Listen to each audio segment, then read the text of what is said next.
روسی صدر Vladimir Putin نے کہا ہے کہ ماسکو عالمی توانائی کے میدان میں اپنی قیادت کو مزید مستحکم کرنے اور دنیا کے ساتھ مل کر ایک منصفانہ، پائیدار اور مستقبل دوست توانائی ماڈل تشکیل دینے کے لیے پرعزم ہے۔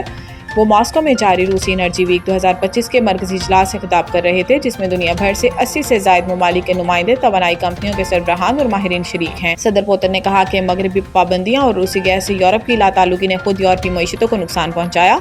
ان کے مطابق روس نے اب اپنی برآمدات کا رخ ایشیا، مشرق وسطیٰ اور لاطینی امریکہ جیسے زیادہ پائیدار اور قابل اعتماد بازاروں کی طرف موڑ لیا ہے۔ انہوں نے کہا کہ روس صرف خام تیل اور گیس ہی نہیں بلکہ جدید توانائی ٹیکنالوجی میں بھی عالمی قیادت حاصل کر رہا ہے۔